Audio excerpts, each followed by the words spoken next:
Bonsoir et bienvenue dans cette grande édition du journal sur la Fondation Maloa Télévision depuis Kinshasa. Madame, Messieurs, encore une fois, et bienvenue. Débutons ce journal avec cette courte information. Des tirs ont encore été entendus dans la matinée autour de 6 heures locales. C'est mardi 5 décembre dans les fermes à environ 3 km de la cité de Mouchaki. Nous sommes au Nord Kivu. Ces combats ont opposé le FRDC et les groupes armés aux rebelles du AM23. Ces combats ont été intensifiés.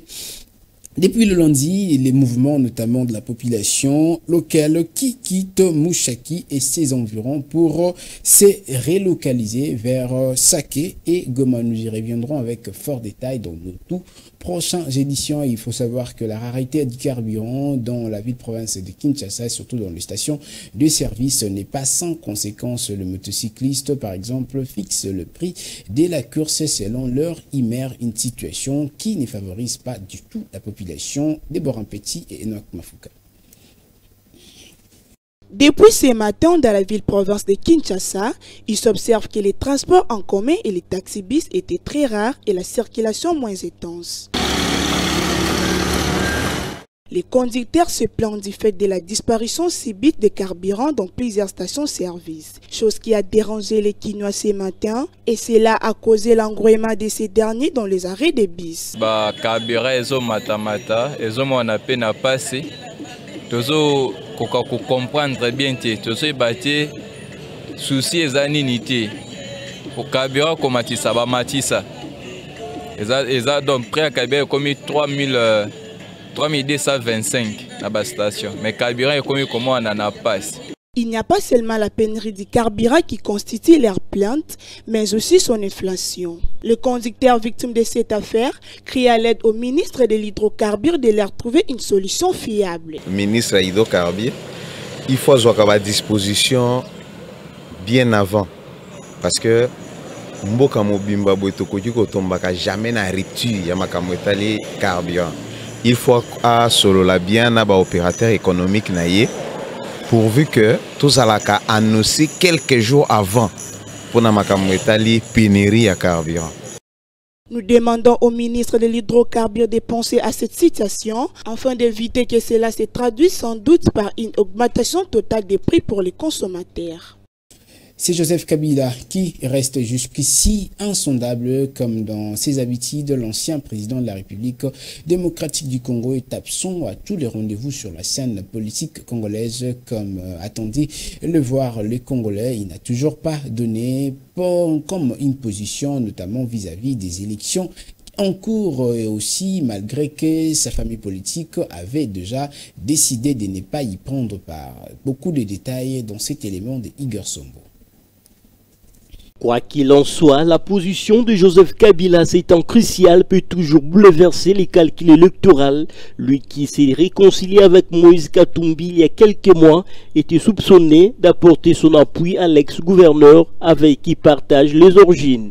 Il ne s'agit que de rumeurs car l'ancien président congolais ne s'est jamais prononcé sur la question alors que les élections ne sont que dans quelques jours. Signalons que très dernièrement Kabila s'est confié à Roxane de Bilderling, la nouvelle ambassadrice belge accréditée en RDC. Selon les informations relayées par Afrique Intelligence, la diplomate belge a discrètement rencontré l'ancien chef de l'État dans sa ferme de Kachamata, Lubumbashi, durant plus de 2 heures pour une demi-heure seulement. En marge, Kabila est alors revenu sur la gouvernance de son successeur, qu'il qualifie de dictateur. Le sénateur Avi a également parlé des élections prévues le 20 décembre.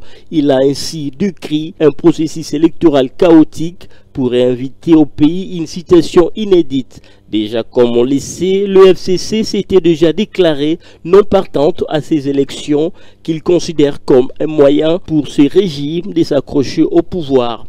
Les FCC soutiennent que ces élections aboutiront à une fraude électorale massive en faveur de Félix Tshisekedi au regard de bases posées dès le départ.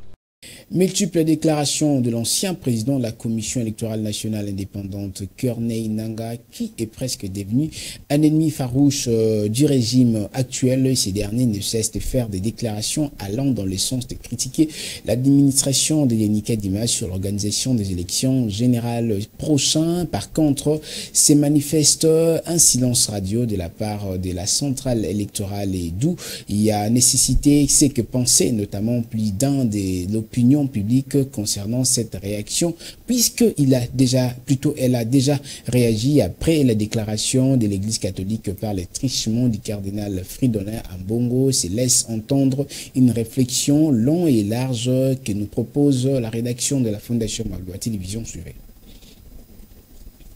À presque 3 semaines de la tenue des élections présidentielles, législatives, nationales et provinciales, ainsi que locales prévues le 20 décembre prochain, Corneille Nangaa, l'ancien président de la Commission électorale nationale indépendante, dans sa dernière déclaration rendue publique le 1er décembre, a par ailleurs précisé les multiples dépenses des gens engagés auprès de la Commission nationale indépendante, c'est plus d'1 milliard de dollars américains sans obtenir aucun résultat et que techniquement, il sera difficile à la CENI d'organiser les élections dans le délai. C'est presque chaque semaine que celui qui est devenu l'un des farouches adversaires du régime actuel au pouvoir tire à bout portant sur Denis Kadima, le président actuel de la centrale électorale. Curieusement, le bureau de la centrale électorale semble rester silencieux face aux critiques qui lui sont faites par Corneille Nangaa. On a trouvé des réponses à l'Église catholique et pourtant les bureaux de la Commission électorale nationale indépendante, par le trichement de Patricia Ntseya, avaient réagi spontanément lorsque le cardinal Fridolin Ambongo avait dit devant le jeune que l'Église catholique n'avait pas de certitude qu'il y aura les élections le 20 décembre. Une chose est sûre, même certains acteurs politiques de l'Union sacrée pour la nation, qui sont même candidats, émettent de doutes sur la tenue des élections à la date prévue. Ce qui reste à suivre est que l'avenir nous en dise plus concernant l'incertitude des candidats, mais notamment la sérénité de Denis Kadima sur la tenue des élections le 20 décembre prochain. La tenue des élections aura-t-elle lieu ce 20 décembre ou non, bien que la question soit diversement commentée. La CENI précise le déploiement des kits électoraux dans les Congo profonds. Cette fois-ci, c'était le tour de 6 tonnes de matériel composé des dispositifs électoraux, des votes de batteries internes et externes, des bulletins de vote, des rouleaux de papier pour imprimer le fiche des résultats et autres matériels qui ont été déployés par la centrale électorale par les canaux de la MONUSCO. Et nous y reviendrons dans les tout prochaines éditions pour le fort détail. Et il faut savoir que le marché pirate naît du jour au lendemain dans la ville-province de Kinshasa. C'est le cas dans la cité de Kinkole, dans la commune de Lansele, où les vendeurs ont érigé des marchés avec des marchandises exposées en même le sol. Conscients de ces dangers, ils ont lancé un sonnet d'alarme auprès des autorités pour leur venir en aide et construire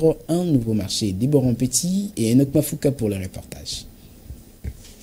Ici à la commune de Lansele, l'une des premières images qui frappe aux yeux, c'est un petit marché pirate créé par les commerçants. Le vendeur de ces marchés pirates se plaint du fait de vendre avec les marchandises sur la tête en pleine rue. Certaines vendent à même le sol avec tous les risques que cela implique. Nous n'avons pas un marché. Nous souffrons. Que le gouvernement fasse quelque chose. Nous marchons avec la marchandise sur la tête. Nous cherchons des places pour la déposer et ils nous chassent. Finalement, nous n'avons pas la paix. Que le gouvernement trouve une solution. Il n'y a pas seulement le fait de vendre des bouts qui constituent leur plainte. Les commerçants exigent surtout la construction des marchés conventionnels de la part du gouvernement avant que celui-ci ne se décide de l'évacuer, car ce commerce est pour eux le seul moyen de nourrir leur famille. Nous n'avons pas un marché. Nous vendons sur la rue. Ce n'est pas un marché, mais la parcelle d'autrui. Les soirs, nous payons les tickets. Il faut que le gouvernement s'élève pour créer un espace qui nous servira de marché. Les routes sont faites pour la circulation d'engins roulants, mais certaines deviennent un lieu de commerce par manque de marché, chose qui crée des embouteillages et des accidents de la circulation.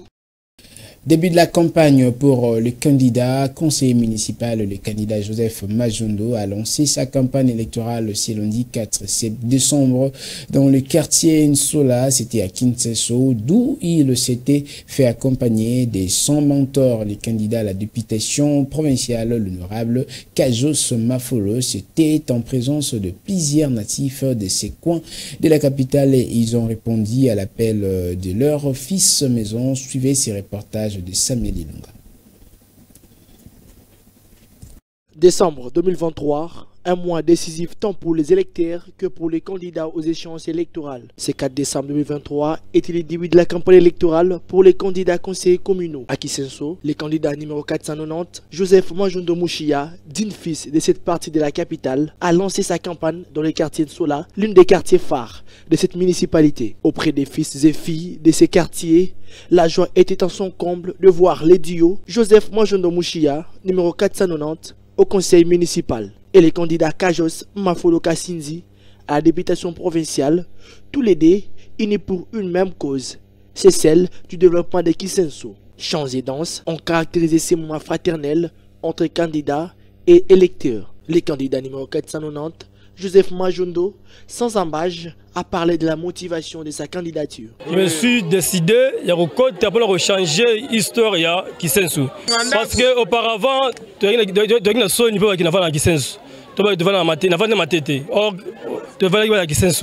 parce que Sony, parce que qui s'est abandonné. Mais la décision au côté apporte tout changement au Béla Kisenso. C'est de la première belé, il y a insécurité, érosion, puis inondation. Alors, il y a un siban là qui s'est confiance, il y a un conseiller municipal.